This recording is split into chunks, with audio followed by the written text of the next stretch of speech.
Hello guys, maing buntag dahil sa tanan no. Karon adlaw dahil taron sa Domingo. Ipadayon ng atong programa diri sa weekend youth camp. Ato rin interviewon si student pastor na address sa kilid. Pastor, unsa may inyong activities karon nga mga taknaa? Ang mga activities nga gibuhat karon wala siya ang ginatawag nga conquering the base. So gamit ang ilahang kandila, agi sila sa baybay, gikan dito ang dapita. Taman diri kinahanglan dili gyud nila nga pwedeng mapalong. Kay kung mapalong balik na pud sila dito So mo nang giingon nga need gyud nila nga ampingan ang ilang gidala-dala nga kandila kay kung mapalong mawala na sa ilaha gani balik gid sila sa ulo. Balik. Ora gyapon sa itong pag-alagad. Kumbaga ang dagat nga ilang giagian mo nay pagsulay sa ilahang kinabuhi. Pero ang ilahang pagtuo nagikuptan sa Ginoo bisan pa man unsa na nga mga pagsulay makalahutay sila aron tapos gyud diri sa ilahang kinabuhi. Balik ka na ang ilang igunitan nga kahayag, dapat di mapalong. Dili mapalong. Kaya kung mapalong na ang mga pagsulay dili sila ka adto sa gingharian sa langit. Yes. Sige pastor, salamat kay pastor Ro. Ato ning video-videohan ning atong mga kaigsuonan nga mga batan-on dire.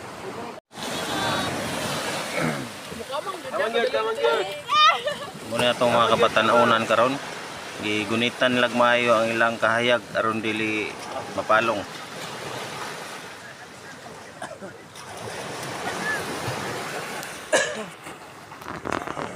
Kapit na, gamay na lang. Gamay na lang yung kandila, sir. Daghan na sila Tapos kameraman. Jadi ko ma-overtake. Berte kay ulaw na kayo. Oo, si balik-balik pa. Dito. Ito na yun, nagsigang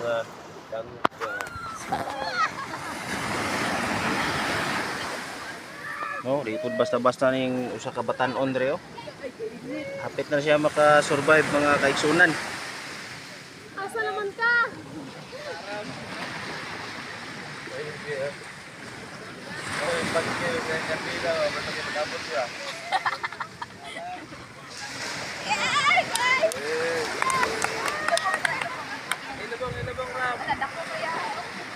Naplinda yun! Napin mo kayo. Mapalong yung kanila.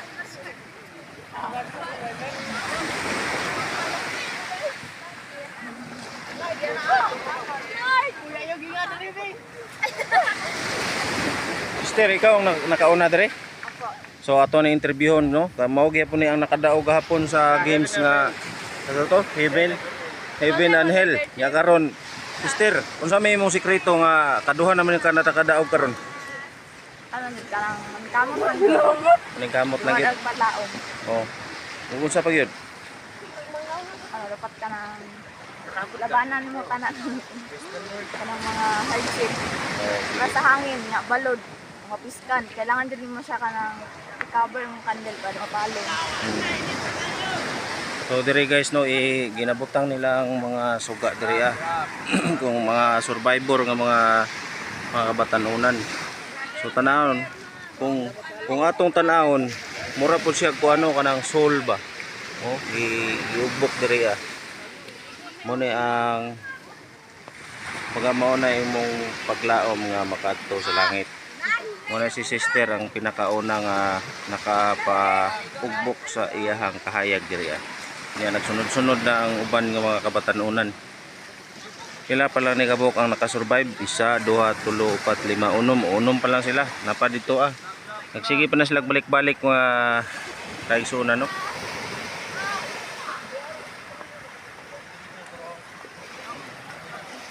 Dili pud basta-basta na ilahang naagyan kay ningkuhan man sila ng tubig. Yeah. Hangin o balod ang ilang agian. Drop. Para sila napatyan ang isa bago ra napatyan si sister ning hilak in town. Balik na po na siya dito mga kaisunan. Nga na kalisod ang ilahang kuan karon.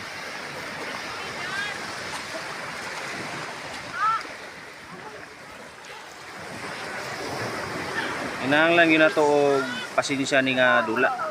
Murag gyapon nila sa tong pag-alagad.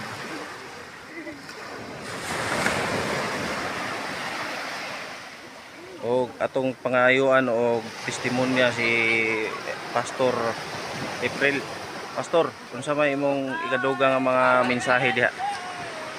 Ang akong ikadugang mensahe is samtang nagatan ako sa mga kabataan nga nagdala sa ilang mga kandila o niya ilagig ning gipanalipdan. So kung ma-reflect ako sa kong kaugalingon sama sa to ang pagtuo nga kinahanglan atong ampingan ang kahayag nga nabatunan nato nga dili gid ni mapalong hangtod makaabot ta sa to ang finish line nga mao ang lahat. Amen. So, mo to ang ikakomento ni Student Pastor April. Daghang kayong salamat, Pastor, no? Welcome, welcome. Inamin sabiya. Nga ni gido, murag realidad ba no? Ang light na to din sa nato pag-amping. Simple illustration lang para sa to. So mao pa tong mga kabatanunan nga naningkamot taon sila paugbok sa ilang mga kandila dito sa Daplin sa Baybay. Bay-ubay pa to sila. 1, 2, 3, 4, 5, 6, 7, 8, 9, 10, 11, 12, 13 pa kabuok. So unom pa lang to. Nadugangan na day. Diya sila mukamang paingon dito.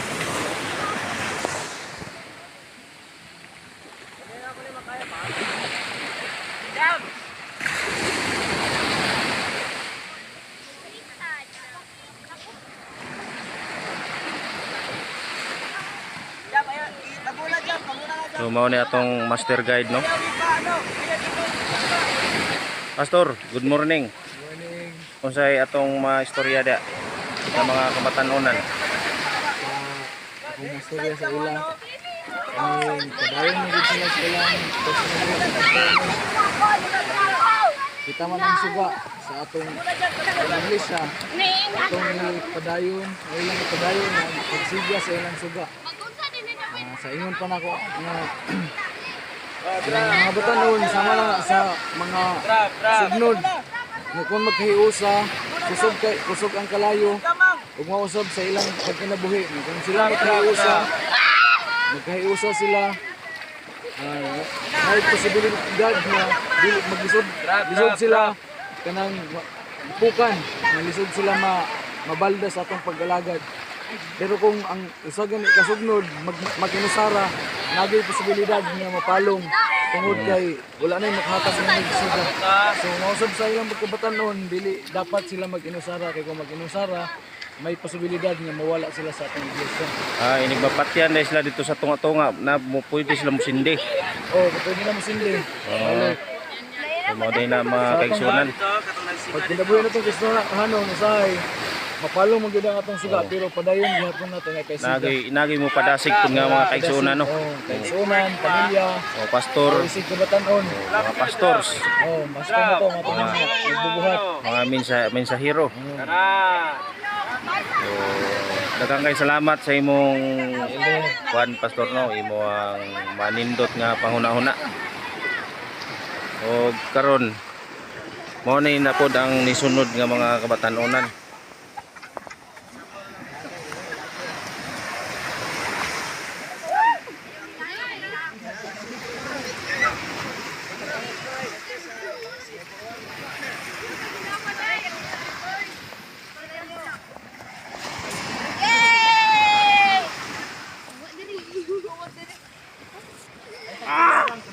Ay, sorry. Yay! Nakabot siya. So, naka-survive na po mga kaigsunan, no?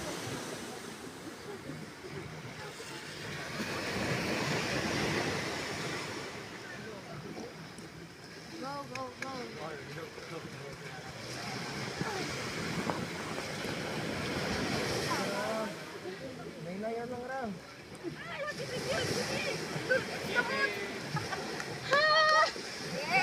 Congrats. Yan, kaya mo yan. Kita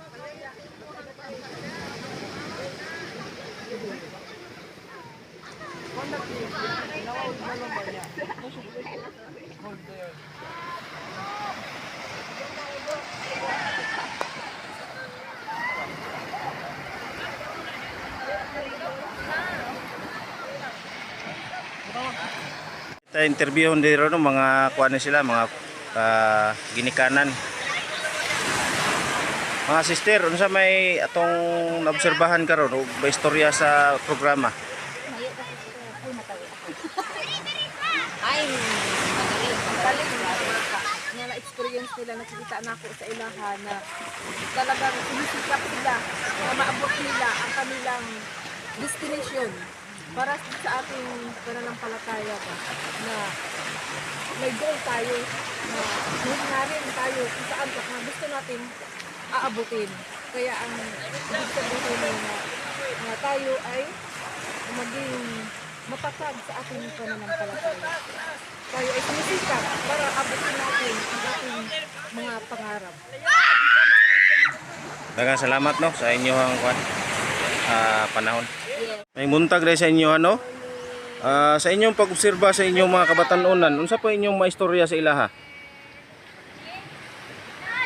Be determined sa imong ginabuhat. Sa ilang ginabuhat. Sanay, basta na kay task ihatag sa imong padayon yun. Padayon. Padayon yun. Ayaw yung hulong. Kay hulong ka, kapalong man ang imuhang suga, basta napadayon mga punta. Okay. Ikaw mang. Ng determination. Short talk lang. Ito ng ilahang gibuhat sa mga bata. Wala o mahayag ang dila. Kanya, i-implicate nato sa atong pag-alagad. Spiritual. Kanang ang pagsulay. Ang pagsulay. Ay, walang good hulong. Pag maligmo ka, bangon. Padayon. Sama sa sahay, imohang suga, mapalong. Padayon lang. Sindihin na po. Padayon. Ay, ito niya. Kapot na to ang ato ang pangandoy nga kalahutay kita sa atong pag-alagad. Hindi na may kaad ang Ginoo nga ginabuhing dayon. Kung isang pagdaghan na yung mga pagsilay, padayon lang. Oh.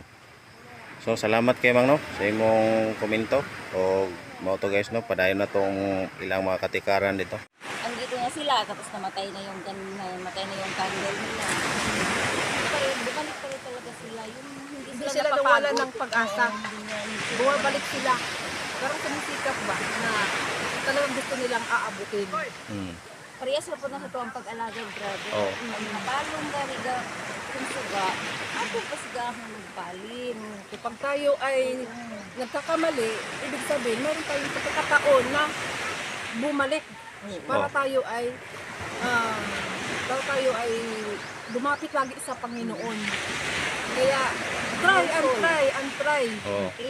until you success. Oh, sige. Ang Panginoon andyan lagi para sa atin. Amen, amen. So, happy rin ako na nakikita ko rin ang mga bata na sumisikap. Kaya umpisa ngayon, parang nakikita ko rin na sila ay parang may may challenge sa kanilang buhay. So, okay. God Will provide. Oh, okay. Maraming salamat sister no. Maraming salamat. So atong tanawon ang atong mga kabatan-onan no sa ilang mga gipanghimo pa dito.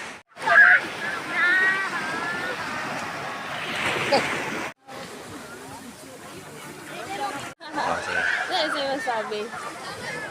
Anong masasabi mo sa kanilang ginagawa dito o anong mapapayo mo? Okay, no? So, ako ligay na pa man ibuntag ka ng ano pa ba, madilim pa. Tapos naingat yun ako ang lisod yun. Lisod i-guard, no? Nakadungog ko gain ng kanang ang candle kay murag atong soul.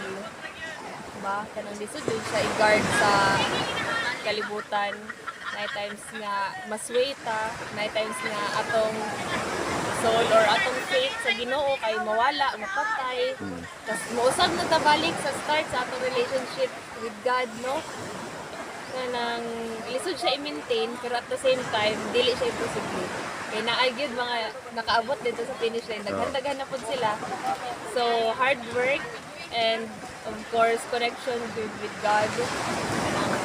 Mahuman na to atong need na humuon diri sa world. So kinsa gani imong pangalan sa kuan? Sa master guide ka no? Master guide. Roella. Master guide. Mao na siya ang usa nato ka nagadumala diri sa mga batan-onan. Si master guide Ma'am Roella Sanchez. Oh, salamat kay no. Abot naman to. Gani, naabot naman. Abot naman na.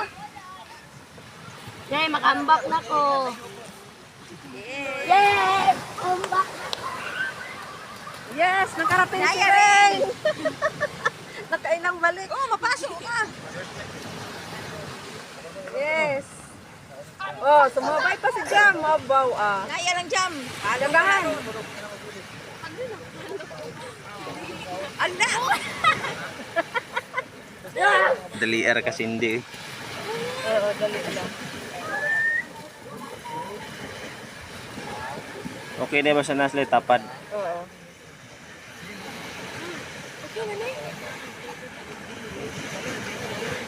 Karating na.